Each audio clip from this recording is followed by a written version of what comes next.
The afternoon light, through St. Catherine's stained glass, should have been beautiful. Instead, each colored beam felt like a spotlight on Susan's humiliation, illuminating the empty space where Mark should have been standing.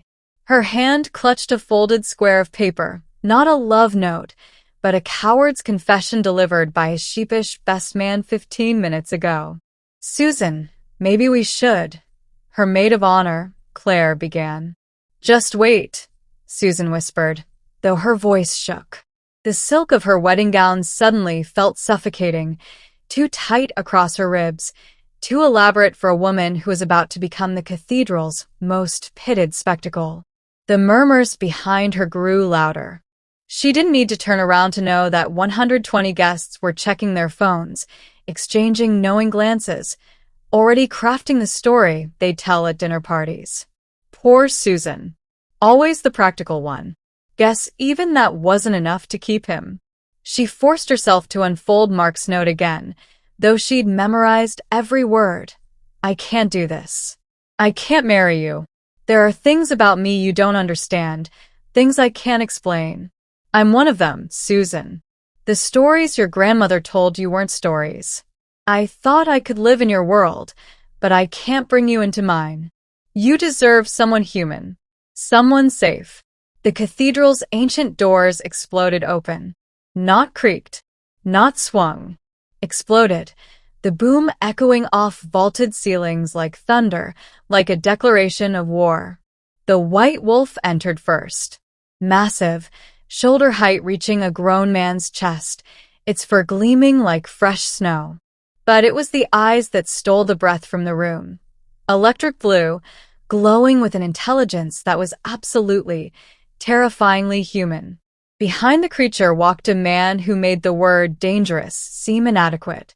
Tall, dark-haired, with a face of brutal masculine beauty and those same impossible blue eyes. His black suit moved like liquid shadow across his powerful frame as he strode down the aisle with measured, purposeful steps.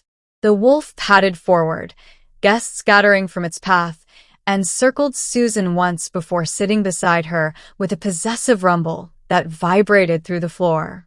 The man stopped 3 feet away, his presence filling the space like electricity before a lightning strike. "Susan Chen." His voice was deep, resonant, absolute.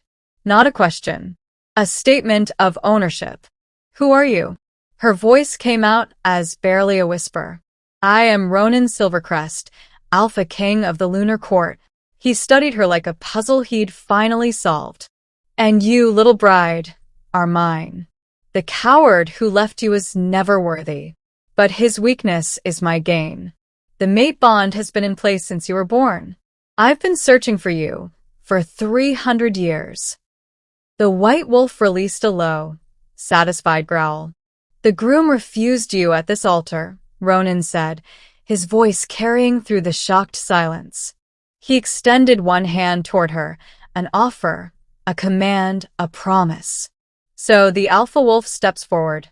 "You are mine, Susan Chen, my destined mate, my Luna, my queen." Susan's hand trembled.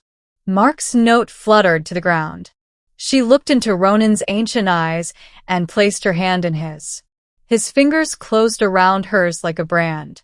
"Good girl. The Luna has chosen." The white wolf threw back its head and howled, a sound of triumph that shook the stained glass and announced that something fundamental had just shifted in the world. Before we continue, I've noticed that many of you enjoy watching my videos but haven't subscribed yet. Please help support and grow this channel by liking the video, dropping a comment, and subscribing if you enjoy the stories. Thank you so much, and God bless you. Now let's get back to the story. The limousine that waited outside the cathedral was black, sleek, and utterly silent as it devoured the miles between her old life and whatever waited ahead. Susan sat pressed against the leather seat, as far from Ronan as the confined space allowed, her wedding dress pooling around her like a white flag of surrender she refused to wave. The white wolf, impossibly, inexplicably, had shifted into one of the suited men now driving the vehicle. She'd watched it happen in the cathedral parking lot, watched for a ripple into skin, watched Beast become man in a transformation that should have sent her screaming but instead felt disturbingly right. "You can't just take people," Susan said, her voice steadier than she felt. "This is kidnapping. I could press charges." Ronan sat across from her, utterly relaxed, one ankle crossed over his knee. In the dim interior light, his eyes still held that electric blue glow. "To which police department, exactly? The one staffed by humans who don't believe in our existence? Or perhaps you'd prefer to explain to them how a 300-year-old werewolf alpha claimed you as his prophesied mate." "I didn't agree to any of this. You took my hand because you said you'd take me anyway." Heat flooded her cheeks. "That's not consent. That's coercion." Something flickered across his face. Respect, maybe, or amusement. "Fair enough. But we're having this conversation in the car regardless, so you might as well listen." He leaned forward, elbows on his knees, close enough that she could smell that wild, wood smoke scent again. 3 months ago, my Pax Oracle had a vision. She saw the lunar court falling to an ancient enemy, the Shadowborn, creatures we thought we'd eradicated centuries ago. They've returned, and they're hunting for a weakness in my defenses. What does that have to do with me? The vision showed only one path to victory. The Alpha King must claim his true mate and complete the bonding ritual before the next full moon.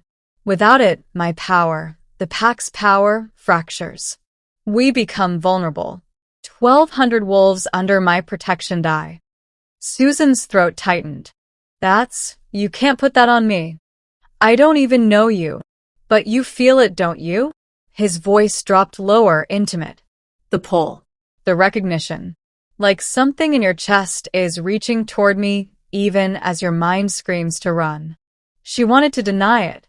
God, she wanted to. But the moment his skin had touched hers in the cathedral, something had awakened. A hunger, a knowing, a magnetic force that made every cell in her body hyper-aware of his proximity.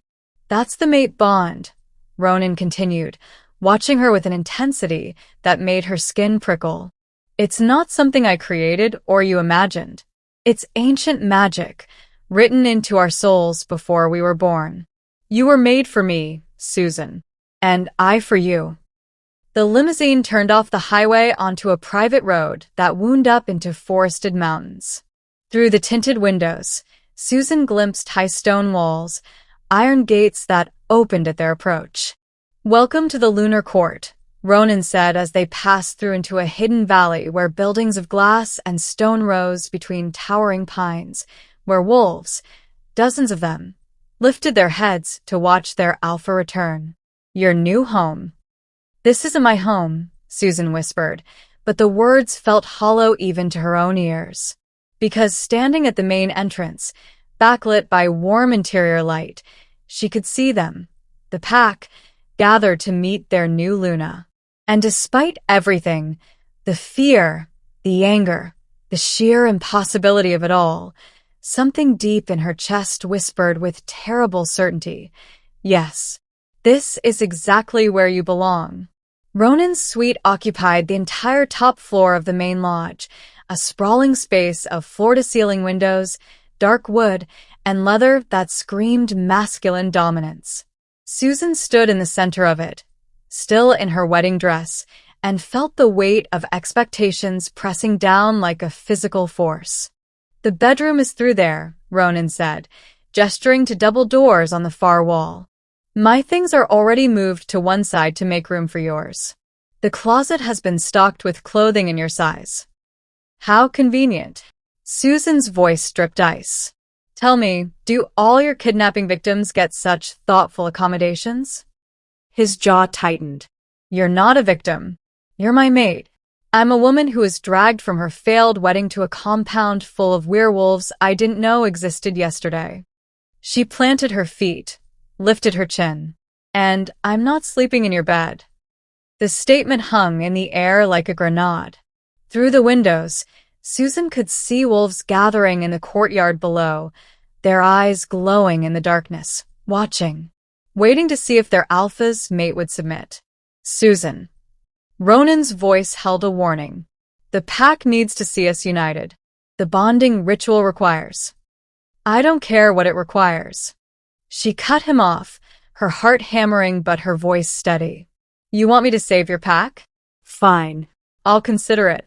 But I won't be your possession, your trophy, your good girl who obeys, because you declared ownership. If you want my cooperation, you'll treat me with respect and give me choice.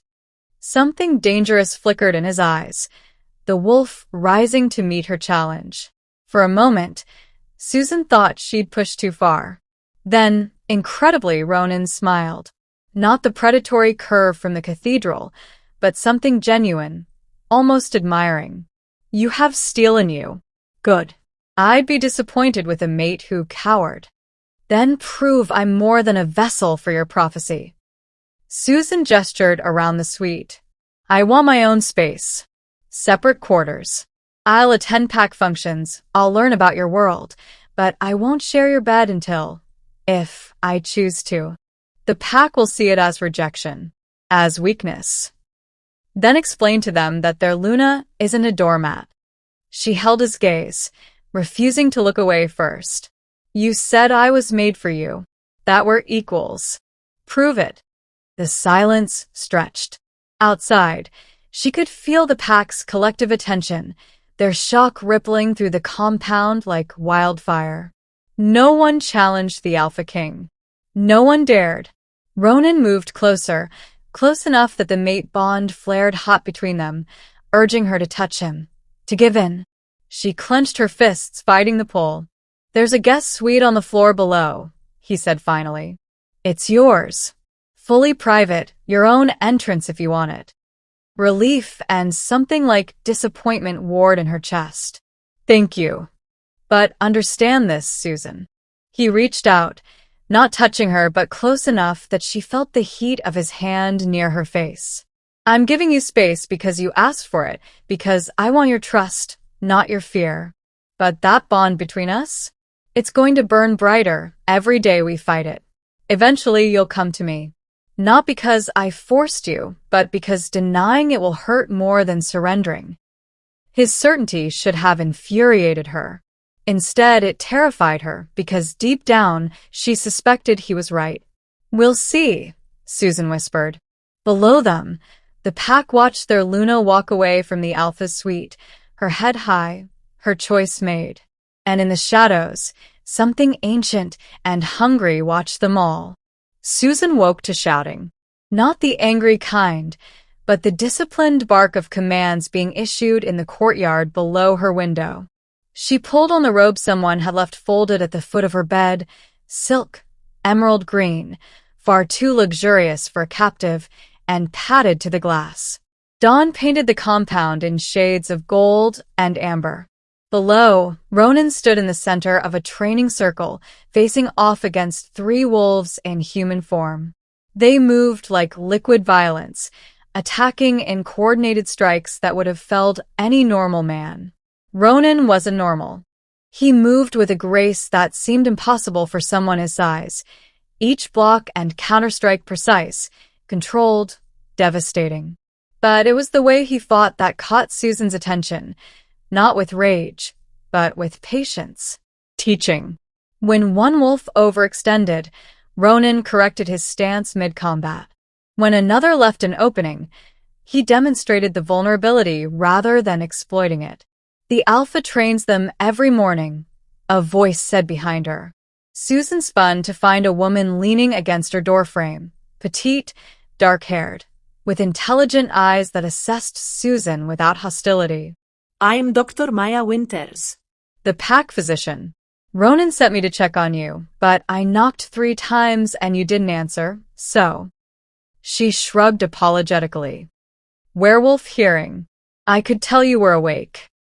I'm fine, Susan said automatically, then gestured to the window. Is he always like that? The training. Every day for the past 200 years, from what I'm told. Maya moved to stand beside her, watching the Alpha work. He's preparing them. The Shadowborn don't fight fair, and Ronan won't lose a single wolf if he can help it. Some alphas rule through fear. Ronan leads through loyalty. There's a difference. Below, the training session ended. Ronan clasped forearms with each fighter, words of praise Susan couldn't hear but could see in their proud expressions. Then his gaze lifted to her window, finding her instantly despite the distance, despite the morning glare on the glass. Even from here, she felt the impact of his attention like a physical touch. "He wants to see you after breakfast," Maya said. "But he asked me to make it clear. It's an invitation, not a command. You can refuse if you want." Susan spent the morning exploring, testing the boundaries of her new prison. Except it didn't feel like a prison. Wolves nodded respectfully as she passed. A young girl, maybe 10, with her mother's same golden eyes, offered Susan a wildflower picked from the garden. No one stopped her from walking the perimeter, from examining the gates, from mapping escape routes her mind cataloged even as her heart questioned why she bothered. She found Ronan in his office, surrounded by papers, his phone pressed to his ear as he negotiated something in rapid-fire Italian. He glanced up when she entered, held up one finger, "Wait," and concluded his call with lethal efficiency. "You came," he said, setting the phone aside. "Maya said I didn't have to." "You didn't." He stood, moving around the desk, but stopping a respectful distance away. How did you sleep?" The question was so ordinary, so domestic, it threw her. Fine. "The room is nice." I'm glad. He studied her face like he was memorizing it. "I want to show you something. Will you walk with me?" He led her through the compound to a small cottage at the edge of the property, its windows dark, its garden overgrown. Inside, dust motes danced in streaming sunlight, illuminating a space that was clearly once someone's home. Books on shelves, photos on the mantel, a quilt folded over a rocking chair. "This was my mother's," Ronan said quietly. "She died 300 years ago, but I've kept it exactly as she left it." He moved to the window, his broad shoulders silhouetted against the light. "She told me once that true power isn't taking what you want. It's protecting what you love, even when it costs you everything." Susan's throat tightened at the vulnerability in his voice. "I'm giving you freedom of the compound," he continued, turning to face her. "Go where you want, speak to who you want. If you need to leave entirely for supplies or just air, tell me. I'll arrange an escort, but not a guard. You're not my prisoner, Susan. You're my guest until you decide to be more." "Why?" The word came out as a whisper. "You said the pack needs this bond completed. Why give me room to refuse?" He crossed the space between them slowly, deliberately, giving her every chance to retreat. She didn't. When he stopped inches away, the mate bond sang between them, and Susan couldn't tell anymore where magical compulsion ended and genuine wanting began. "Because when you finally come to me," Ronan said, his voice rough with restrained hunger, "I want to know it's you choosing, not fate forcing your hand. I've waited 3 centuries for you, Susan. I can wait a little longer for you to see what I already know. We're meant for this. For each other." His hand lifted, hovering near her cheek, but not quite touching. The almost contact was somehow more intimate than a caress. "You're starting to feel it too, aren't you?" he murmured. "Not just the bond. The man behind the alpha. Tell me I'm wrong."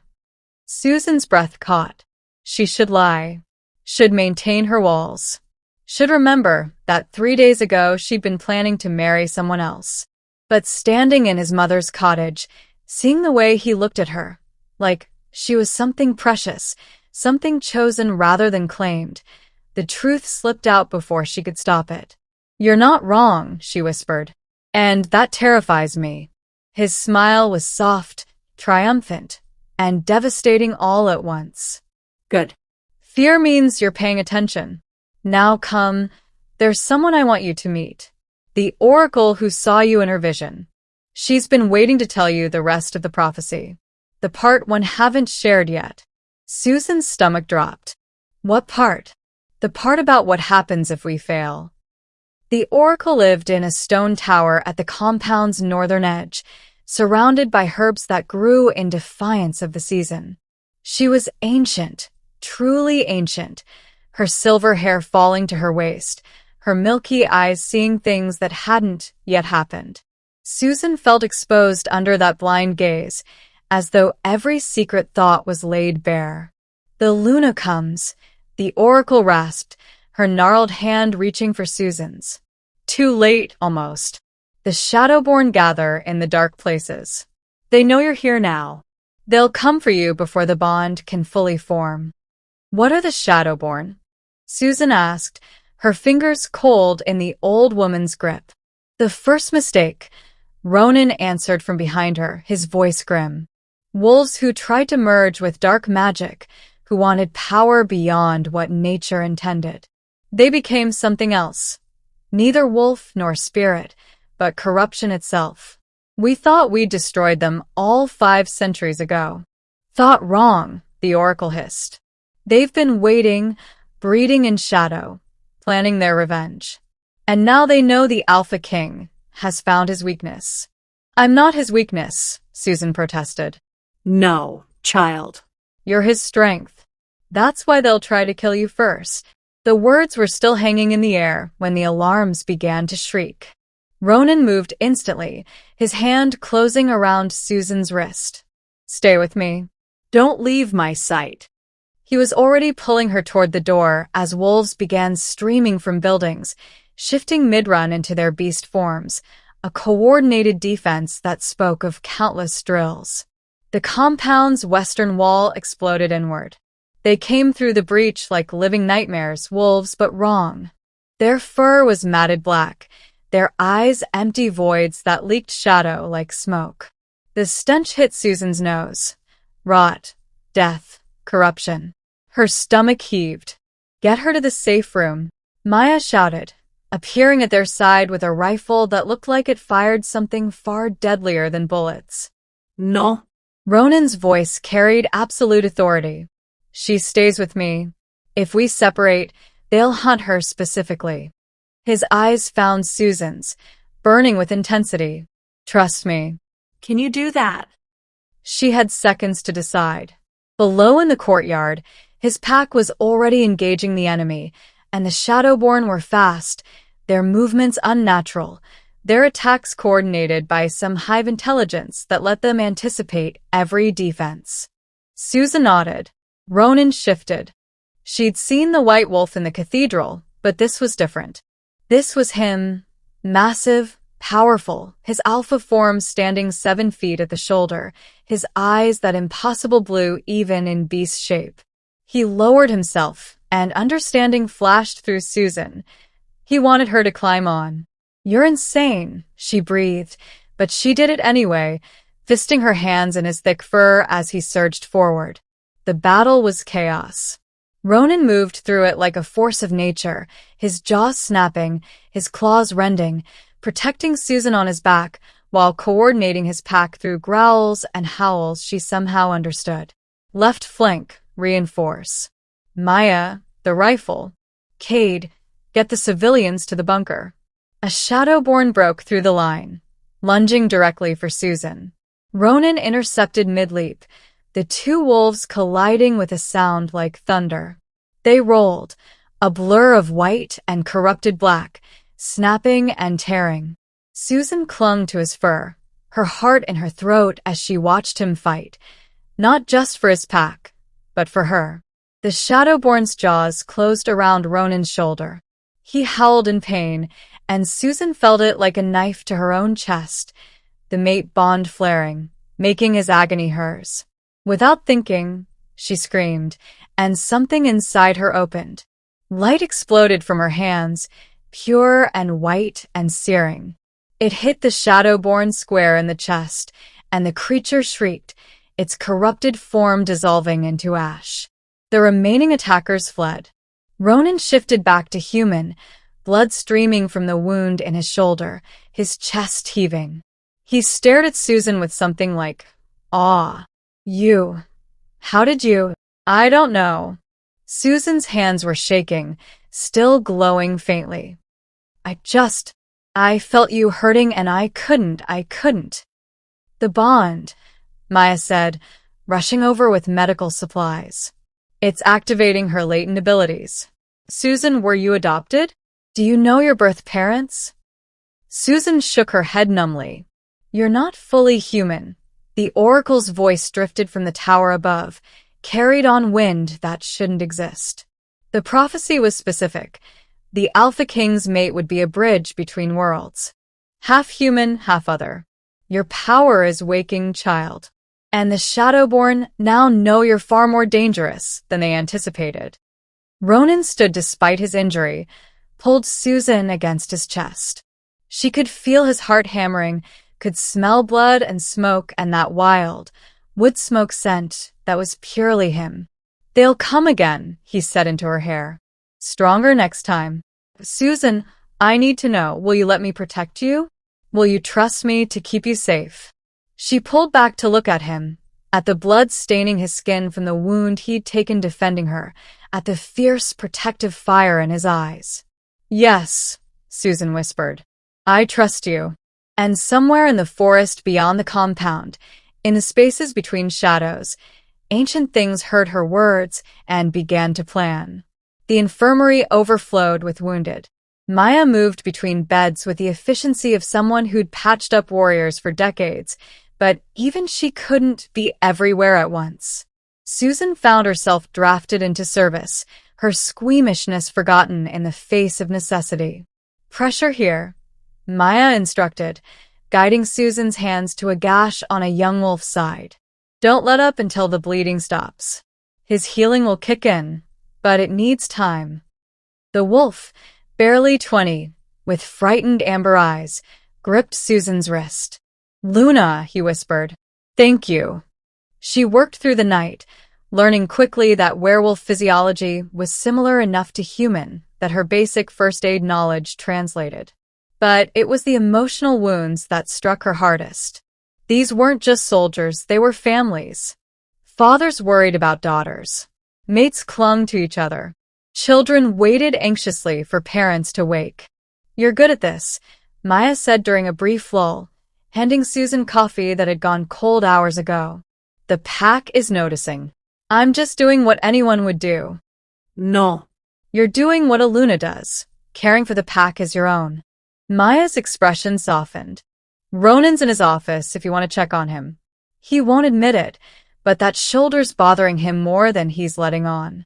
Susan found him exactly where Maya predicted, bent over maps and reports, his injured shoulder bound but his shirt showing fresh blood seeping through the bandage. He didn't look up when she entered. You should be resting, she said. Can't. They'll attack again within 48 hours. I need to identify their staging ground, predict their entry point. He stabbed a finger at the map. The western wall is compromised. If I reinforce there, they'll hit the north gate. If I split forces, we're vulnerable everywhere. Let me see. Susan moved to his side, studying the terrain maps he'd spread across the desk. Her mind, trained in logistics from years of managing 2 jobs and a household on a shoestring budget, began processing patterns. The Shadowborn came from the west, but they didn't set up camp nearby, or you would have detected them. They're not living creatures. They don't need traditional shelter. So they're using the old mining tunnels. She traced her finger along a series of dotted lines on the topographical map. These run under the entire mountain range. If they collapse the tunnel access here, she pointed, the Shadowborn would be forced to surface at this choke point. You could ambush them instead of defending. Ronan straightened, his eyes widening as he followed her reasoning. The old iron mine. We sealed it decades ago, but if they're using the tunnels... He grabbed his phone, already dialing. Cade, get demolition teams to grid reference 47 Alpha. I want those tunnels collapsed within the hour. He ended the call and turned to Susan with an expression she couldn't quite read. How did you see that? My military strategist has been analyzing this for hours. I managed a warehouse inventory system and a household budget simultaneously for 3 years. Pattern recognition. She shrugged, suddenly self-conscious. It's not magic, just math. It's brilliant. He reached for her hand, wincing as the movement pulled his injured shoulder. Susan, I need to tell you something. When I claimed you in that cathedral, I believed the prophecy. I believed you were necessary. But I didn't see you. I saw a solution to my problem. And now I see a woman who holds wounded wolves while they heal, who analyzes military strategy with the same mind she used to balance impossible budgets, who lights up with power she doesn't understand because someone she barely knows was in pain. His thumb traced circles on her palm. You're not a vessel for prophecy. You're extraordinary. And I've been a fool.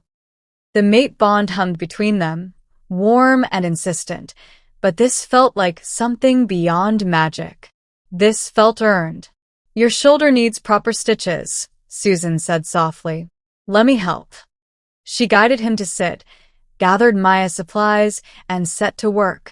Her hands were steady as she cleaned the wound, gentle as she sutured the torn flesh. Ronan watched her throughout, his blue eyes tracking every movement. I'm starting to understand why fate chose you, he murmured. You make me want to be worthy of you. Susan tied off the final stitch. You took a Shadowborn's bite meant for me. I'd say you're getting there. His laugh was quiet, almost vulnerable. High praise from my reluctant Luna. Not so reluctant anymore, she admitted, and watched something fierce and hopeful ignite in his expression. Outside, the demolition charges detonated in the distance, collapsing ancient tunnels and buying them precious time. But in the quiet of Ronan's office, something far more significant had shifted. The space between obligation and choice, between destiny and desire. Susan touched his cheek, felt him lean into her palm like a wolf seeking warmth. Thank you, Ronan whispered, for seeing what I couldn't, for saving us in ways I never expected. That's what partners do, Susan replied. They save each other. The full moon rose 3 nights later, massive and silver, calling to something primal in Susan's blood. She stood on her balcony watching it, feeling the pull of the mate bond like a physical ache, when Ronan's knock came at her door. He looked exhausted. The battle, the preparations, the weight of 1,200 lives pressing on his shoulders. It showed in the tension around his eyes, the set of his jaw. We need to talk, he said quietly. Susan let him in, her heart already racing with anticipation and dread. He moved to the window, hands braced on the frame, his broad back to her. The bonding ritual is tomorrow night, Ronan began, his voice carefully controlled. Under the full moon. The oracle says if we don't complete it, the pack's defenses will remain fractured. The Shadowborn will overwhelm us within a month. I know. Susan had heard the same warnings, felt the urgency building like a countdown in her chest. But I can't do it. He turned to face her, and the anguish in his expression stole her breath. I can't stand there tomorrow and bind you to me knowing you came here as a captive, that I gave you ultimatums, that every kind thing I've done since has been strategy to win your compliance. Ronan, let me finish. His hands clenched at his sides. I've been alive for 300 years, Susan. I've fought wars, built empires, ruled with absolute authority. But watching you these past days, the way you care for my people, the way you challenge me, the way you think, I realize something that terrifies me more than any Shadowborn army. He crossed to her, stopping close enough that she could see the gold flecks in his blue eyes, the vulnerability he was laying bare. I've fallen in love with you, Ronan said, his voice rough. Not because fate dictated it. Not because of some mystical bond. But because you're brave and brilliant, and you make me want to be a better alpha, a better man. And that means I can't trap you anymore. Susan's throat tightened. What are you saying? I'm saying I'm letting you go. The words seemed to cost him everything. There's a car waiting. Cash, new identity papers, everything you need to disappear. Maya will drive you anywhere you want, another country if necessary. The Shadowborn are hunting the Luna, but if you're gone, if you renounce the bond publicly, you become invisible to them again. And your pack. His jaw worked. We'll fight.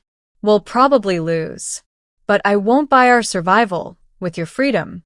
I want your choice, Susan. Not your compliance. Not your resignation. If you walk away right now, I will spend whatever time I have left grateful that I met you, that I got to see what true strength looks like.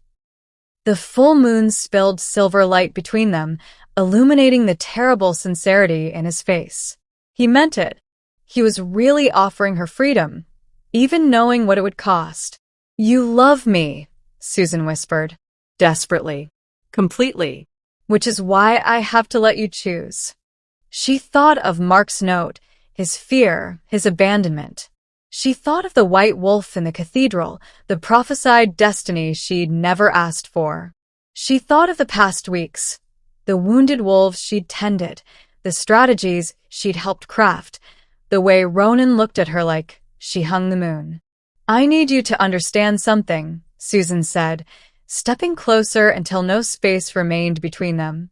When I took your hand in that cathedral, I was confused, terrified, overwhelmed. But that's not why I'm still here. His breath caught. I'm still here because somewhere between your arrogant claiming and this moment, I fell in love with you too. She placed her palm over his heart, felt it hammering beneath her touch. Not because of the bond. Because you gave me space when I demanded it. Because you let me see you vulnerable. Because you just offered to sacrifice everything for my freedom. Susan. I choose you, she said firmly. I choose this pack, this impossible life, this destiny. Not because prophecy demands it, but because my heart does. So yes, Alpha King, I'll complete your bonding ritual tomorrow, but not to save your pack. Then why? His voice was barely audible. Because I want to spend the rest of my life arguing strategy with you, healing your wounds, and showing you that the woman fate chose is also the woman who chooses you back. Ronan's control shattered. He pulled her against him, his mouth finding hers in a kiss that was equal parts desperation and reverence, hunger and homecoming. The mate bond flared between them, but Susan couldn't tell where magic ended and genuine passion began, and realized she didn't care. When they finally broke apart, both breathless, Ronan pressed his forehead to hers. You're sure? He asked. Once we complete the ritual, there's no going back. You'll be bound to me, to this pack, for the rest of your life. Susan smiled, fierce and certain. I've never been more sure of anything. Now kiss me again before I change my mind. His laugh was pure joy. Yes, Luna. Outside, the pack felt the shift in their alpha's emotions, the hope that suddenly blazed through the bond that connected them all. Tomorrow they would face the ritual. Tomorrow they would prepare for war. But tonight, in the silver moonlight, a reluctant bride finally became a willing mate. The ritual circle had been prepared at the compound's heart, surrounded by 1,200 wolves who'd gathered under the full moon to witness their Luna's claiming. But this time, Susan walked toward it with her head high, her hand clasped willingly in Ronan's, her white ceremonial dress flowing behind her like wings. The oracle stood at the center, ancient and powerful, her blind eyes seeming to see everything that mattered. Around the circle's perimeter, flames burned in braziers, casting dancing shadows across the assembled pack. The Alpha King brings his chosen mate, the oracle intoned, her voice carrying across the crowd. Does she come willingly, with clear mind and open heart?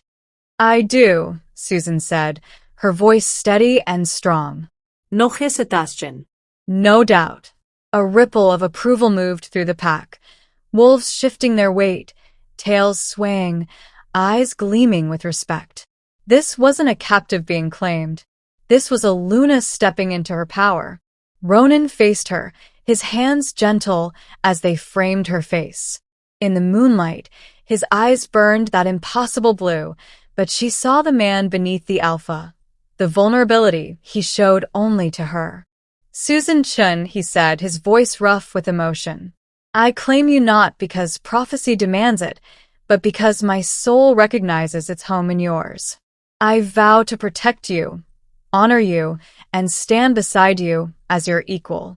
Will you accept this bond? The oracle held out a ceremonial blade, silver and ancient. The blood must be freely given. The choice must be willing. Luna, do you accept?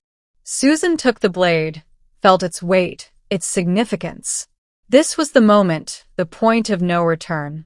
She met Ronan's gaze and saw her future there. Battles and peace, challenges and triumphs, a love that would outlast centuries. She drew the blade across her palm without flinching. Blood welled, bright red in the moonlight. Ronan did the same, his hands steady. They pressed their bleeding palms together, and the world ignited. Power exploded through Susan like lightning, like coming home, like every cell in her body suddenly remembering what it had always been meant for. The mate bond, no longer suppressed or resisted, surged full force, connecting them on levels beyond physical, beyond emotional, weaving their souls together in patterns that would never fully untangle. She gasped as her latent abilities awakened completely.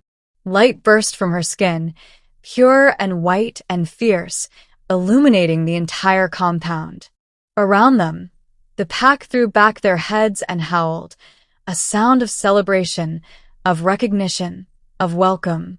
Susan's eyes met Ronan's, and she saw her own transformation reflected there.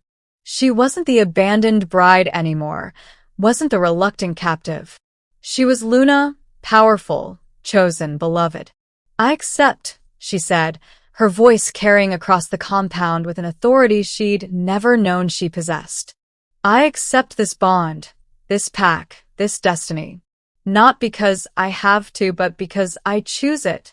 Because I choose him. The light surrounding them intensified, and Susan felt something fundamental shift.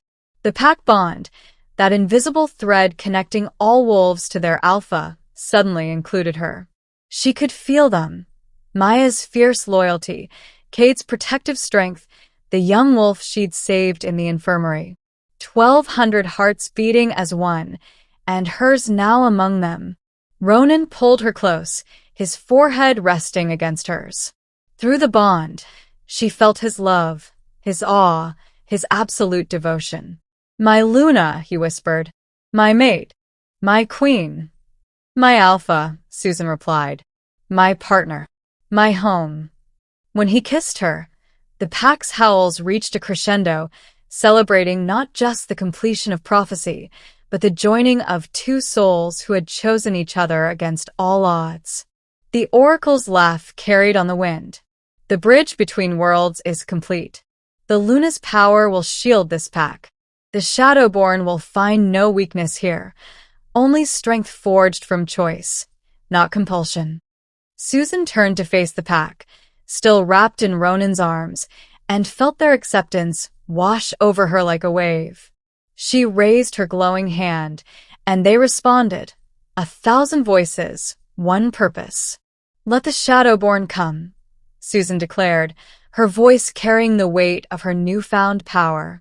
They'll find their Luna is not prey to be hunted, but a force to be reckoned with. Ronan's arms tightened around her waist, his pride and love blazing through their bond. That's my girl. Your Luna, Susan corrected with a fierce smile. Your equal, your partner, in everything that comes next. Yes, he agreed, turning her to face him, his eyes reflecting the moonlight and the future they would build together. My everything. Far beyond the compound's walls, in the spaces between shadows, the Shadowborn felt the surge of power and understood. The prophecy was fulfilled.